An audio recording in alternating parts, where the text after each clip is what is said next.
let's bring in Mike Florio, Pro Football Talk Live co-host. See, you don't have to deal with any of this stuff, Mike, do you? I like it, though. I like listening to it. I like it. I like Green Day. I can only imagine the things that are available to maybe sample at the Green Day exhibit at the Rock and Roll Hall of Fame. Well, is it legal in Ohio? I don't know. It was a nice exhibit. I took pictures just to let people know that I did go to try to learn a little bit more about Green Day. That's all. That's what we do in this business, Mike. Like, you got to get out, you got to go meet people, go to camp, talk to coaches, GMs. I mean, this is what we have to do. It is.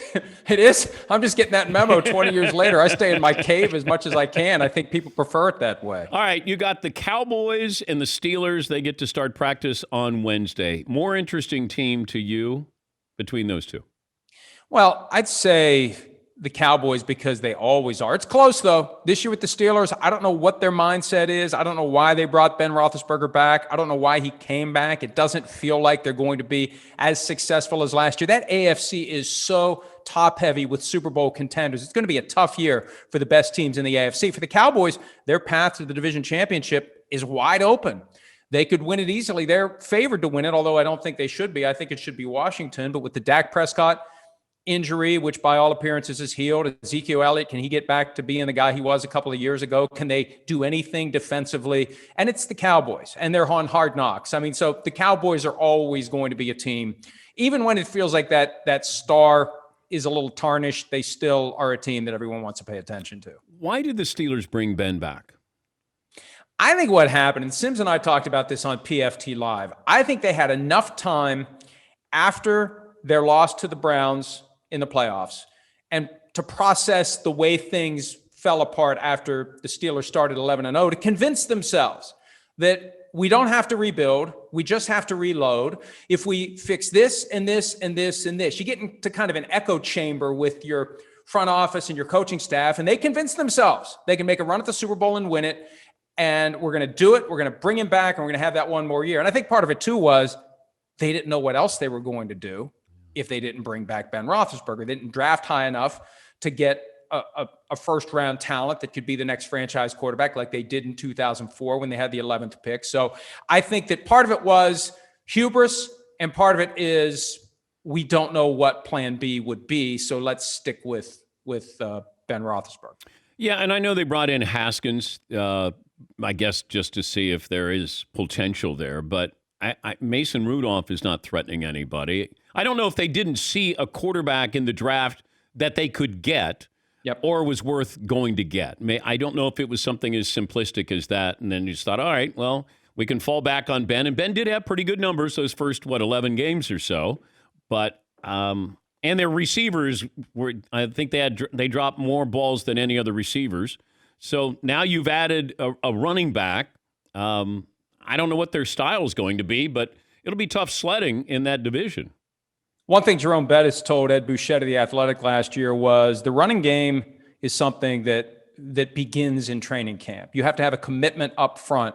It's a different style of blocking, and you have to have a mindset that you are going to mash people who are across from you and open up those holes. And they have huge turnover on the offensive line. That's the big unknown with the Steelers this year. All the turnover on the offensive line. Will the new players be as good or better than the guys they're replacing? And we'll see. And Dan, I don't know if you saw this or talked about it, but there was an item recently on a tell that Ben Roethlisberger has when he's in shotgun formation, where when it's a pass, he's got his left heel off the ground. When it's a run, he's flat-footed. Defenses see that. They know about that. And if you know before the snap, whether it's a run or a pass, that's 85% of the battle. If they can iron that out, when you consider how good their offense was even with that tell, if they can get rid of that, they could be a lot better potentially on offense. If you just take off the table, hey, defense, we're running or we're passing, that could make a huge difference. Wait, how does the tell get told? Somebody studied the film and noticed it. Somebody in the media studied the film and saw that the heel's off the ground when he passes and he's flat-footed when he runs. And I don't know how long that's been the case, but it's a pretty basic yes, no, pass, run thing. And if defensive players are seeing it before the snap, that would explain why they ran the ball so poorly last year. If every time they ran the ball, somebody up front could see that Ben was standing flat-footed and that meant he was going to hand it off out of shotgun. I remember Rodney Harrison telling me that he would watch Tony Gonzalez line up. And he said if he lined up, and maybe it was a foot out, he knew it was a pass play. And if he lined up a little closer to the tackle, it was going to be a run, like just something so small. But that's all you're looking for. Like, what is your tell? We're talking to Mike Florio, Pro Football Talk Live, co-host with Chris Sims, Monday through Friday. You can watch that on Peacock. I'm fascinated with the Rams and Chargers because I don't want to set my expectations up too high for the Chargers, as I always do. And the Rams, I find really fascinating here. Which one are you more interested in seeing this season? Well, I'm more interested in the Chargers. I think the Chargers have a great deal of talent. They hit a home run in hiring Brandon Staley to be the head coach. I think he's going to be a great coach. The challenge for the Chargers is to avoid injuries. And you mentioned Rodney Harrison. I've been sitting next to him for the last decade, and he's got this uncanny ability, watching 9 games at once, to spot the potentially serious knee injury, and he'll slap me and he'll say, watch this replay. And, 95 out of 100 times, the guy just jumps up and he's good to go.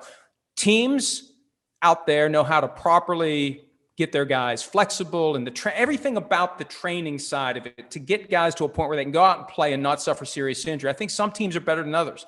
And one of the problems with the Chargers, when you just look at the recent history of injury, I hope they've taken a broader look at their processes and try to figure out what they can do to limit the injuries, because that's what knocks them off every single year. They get key guys injured and it falls apart. For the Rams, hey, they got to the final 8 with Jared Goff at quarterback, and now they have Matthew Stafford. And whether they can get back there, this is going to be the great litmus test for the struggles of Matthew Stafford's career. Was it him? Was it the Lions? We're going to find out this year.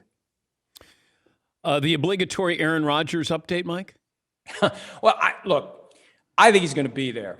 And I think he's not going to say anything because next Monday, Mark Murphy, the CEO of the Packers, gets to meet with fans/shareholders at the annual meeting. And they haven't had a chance to voice their displeasure with the past several months, and they're going to do it, and Murphy's going to bear the brunt of it. And I think Rodgers is keeping his mouth shut right now, in part because he doesn't want to make it any easier next Monday when Mark Murphy has to address the shareholders, who understandably are upset because they're caught in the middle of this. That's the one thing I don't like about it. The players are caught in the middle of it. The fans are caught in the middle of it. I think Aaron Rodgers is going to show up. And frankly, I think when he does show up, that could be when the Packers, starting with Murphy, begin to soften on this idea of potentially trading him. Because I think if we injected sodium pentothal into the veins of Mark Murphy, he would admit that he'd rather Aaron Rodgers not show up. But what is the goal here of Aaron Rodgers? Well, he wants to play somewhere else. He wants to stick it to the Packers. He's upset with the fact that he spent years believing he was untouchable.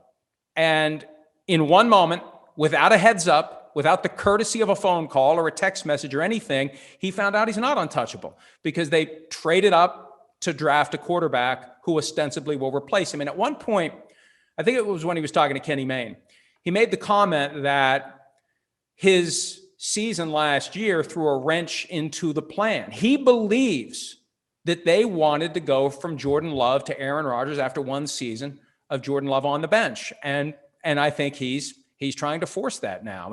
And I really do think his best chance of getting traded this year is to show up and hope that the people at the top of the organization say, let's just get rid of this distraction because it's going to be a mess of a season, a nonstop question. Is it his last year? Let's just be done with it now and move forward. Wait, so before the season, you think he'll be traded as opposed to after the season? Well, I think his best chance of getting traded before the season is to show up. I think holding out is not the way to get traded.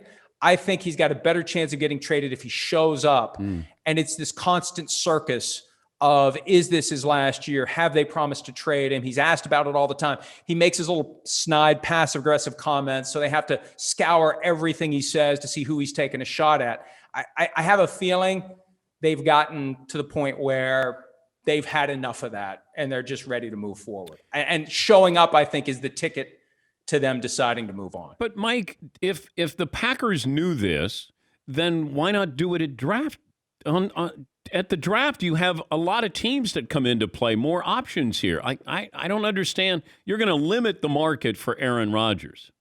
Well, look, I agree with you completely. And I think they do get more for him if they wait until after the season. You're going to have 8, 9, 10 teams that are deciding to move on from their current quarterbacks. And that makes sense.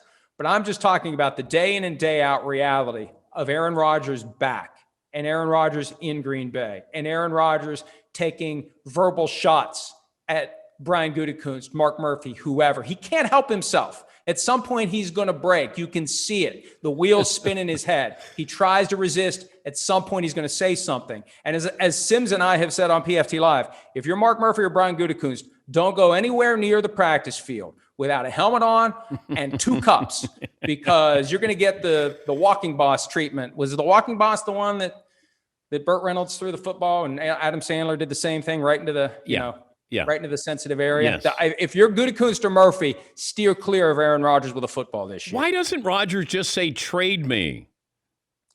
I think he enjoys whether it's... Yeah, but if he doesn't get traded, though, Mike, I mean, like, if his end game is to get traded, then why didn't you jump on this 2 months ago? Dan, I've been saying that since the moment he activated this story the first day of the draft. And he's got to be looking at the Rams and going, I should be the starting quarterback for the Rams. Yes. Right? Or the 49ers. Yeah. Or the 49ers, the team that he wanted to go to as the first pick in the 2005 draft. He wanted to go to the 49ers, and that's really what started this. It was my friend Paul Allen of KFAN reporting that the 49ers made a run at Aaron Rodgers. That all hit the day of the draft. And Dan, look, I think that it was all calculated and strategic, and this was his payback because the Packers turned his life upside down. Draft day 2020, draft day 2021, he's going to turn their life upside down. I think it was all planned, and it worked to perfection because look at what we've been talking about for the last 3.5 months. Deshaun Watson, any chance he shows up next week? Can he show up next week? Oh, he can, because no one has said from the league whether or not he's going to be on paid leave. And I've been saying for weeks now that the league has had a chance to conduct its preliminary investigation into these 22 civil lawsuits and decide yes or no, up or down, Deshaun Watson gets put on the commissioner exempt list in 2021.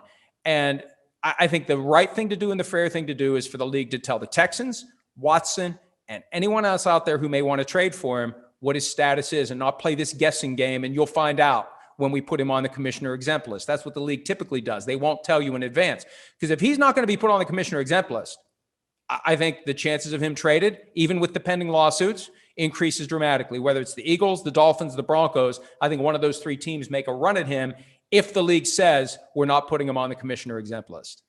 Is the NFL investigating the Buccaneers for the Tom Brady injury or hiding the injury, never putting him on the injured list?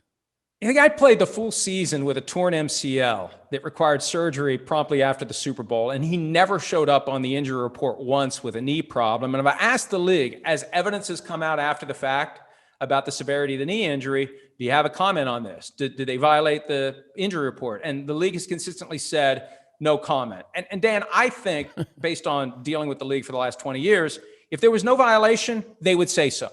No comment to me implies that the Buccaneers did something here they shouldn't have done. They knew about the knee. Even if Tom Brady had his own separate setup where he got all of his treatment from Alex Guerrero and company, and the trainers for the Buccaneers never knew about the knee, there's no way the coaching staff didn't know that, he's trying to protect his left knee. Don't expect me to roll out. Don't expect me to do this. I'm doing 3-step, 5-step drop, and I'm getting rid of the football as quickly as possible because my knee's got one hit. And I take that one hit, and there goes the ACL again, and we're done. And that's why they hit it. That's the problem with transparency for gambling purposes and the strategy of keeping your injured guys healthy. You don't want to paint a target on the injured body part. That's why the Buccaneers never disclosed it. Okay, but what information? The gamblers, with total transparency, they want to know this stuff. Now, is the league obligated to give gamblers this much information? Microphone. Here's the problem, Dan, as I try to do some... My microphone has a torn MCL, apparently. If there is not full transparency, then that means there is inside information to be had, which creates an incentive for the gamblers to try to find it, which means certain people who have the inside information are going to be worked on to share the inside information. And this is the kind of thing that can spiral out of control for the NFL. I've had it compared to inside information with publicly traded companies, non-material public or non-material private information that becomes known to certain people who go buy and sell stocks with that information. You don't want there to be inside information. That creates a potential for corruption. That creates a potential for all sorts of infiltration by gambling interests. And the league needs to be concerned about it, because the wrong scandal at the wrong time means Congress gets involved, maybe creates an agency to oversee all professional sports because gambling is legalized, sea to shining sea. And at some point, there's going to be an ambitious prosecutor that has jurisdiction over one of these teams, that maybe has people there who have done things they shouldn't have done. Next thing you know, a grand jury is convened. Next thing you know, people get indicted. I think the league needs to work hard to avoid that kind of outcome. That's why this Brady thing is important. Whoever knows the truth about injuries has the power to misuse that information and create problems for the league. Thank you, Mike. As always, have a great week. All right, Dan. See you, pal. Mike Florio, Pro Football Talk Live co-host. You can see that show on Peacock preceding ours. We'll take a break. Our best and worst of the weekend. We're back after this.